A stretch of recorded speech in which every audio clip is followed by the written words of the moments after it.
hari kerja Senin, suhu tinggi Taiwan berada pada 33 hingga 35 derajat, tetapi cuaca yang cerah ini akan berubah dalam beberapa hari ke depan. Taifun nomor 6 Infa terus menguat dan diperkirakan akan berkembang menjadi taifun skala menengah pada tanggal 20. 预估明后2天，在迎风面的北部跟东北部地区开始会有短暂的阵雨或雷雨发生。周4到周6这段时间，会是台风相对于台湾较接近的一个时候。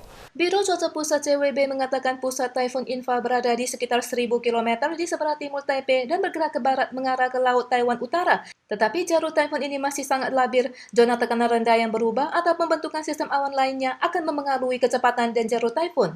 Selain Taifun Infa, tekanan tropis di dekat Guangdong telah meningkat menjadi Taifun nomor 7 Champaka. Saat ini, jalur Taifun diperkirakan menuju sisi timur Guangdong dan tidak berdampak langsung ke Taiwan. Mengenai apakah kedua Taifun ini akan menimbulkan efek Fujiwara, CWB menyatakan ketidakpastian yang besar dan memerlukan pemantauan lebih lanjut.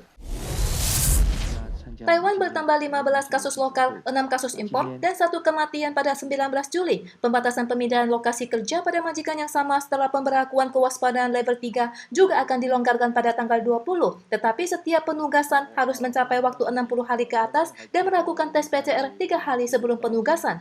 Seiring meredanya pandemi dan tingkat vaksinasi telah melebihi 20%, masyarakat masih memantau peluang pembukaan brokil pada 26 Juli. Namun, ada dokter yang berpendapat bahwa hampir semua kasus impor pada minggu lalu merupakan virus varian Delta.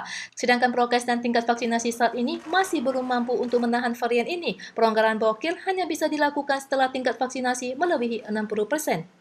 Sementara ada dokter lain yang berpendapat masih adanya rantai penularan tersembunyi di masyarakat yang jika dibiarkan akan menyebar dengan cepat dan sumber penularan sulit untuk dihilangkan. Untuk itu menyarankan pelaksanaan screening komunitas secara luas untuk memutuskan sumber infeksi.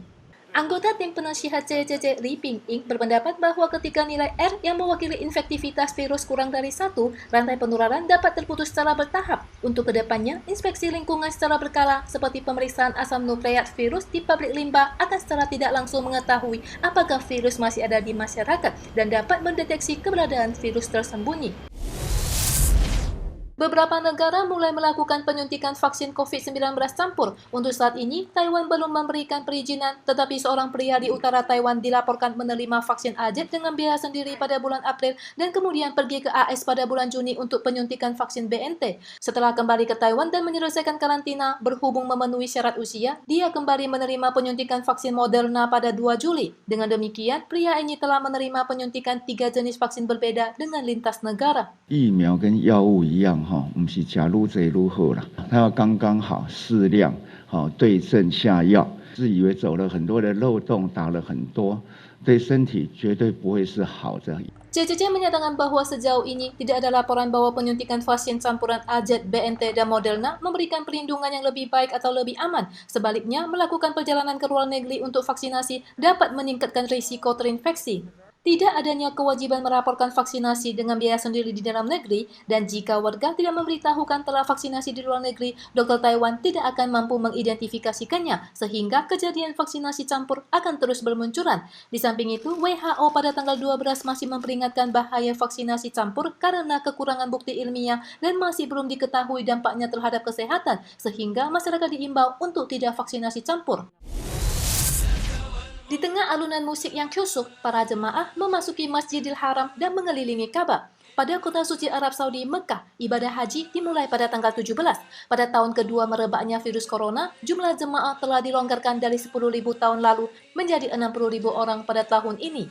Menurut peraturan, penentuan jemaah haji dilakukan melalui pengundian elektronik warga Arab Saudi berusia antara 18 hingga 65 tahun yang tidak memiliki catatan penyakit kronis dan telah selesai divaksinasi.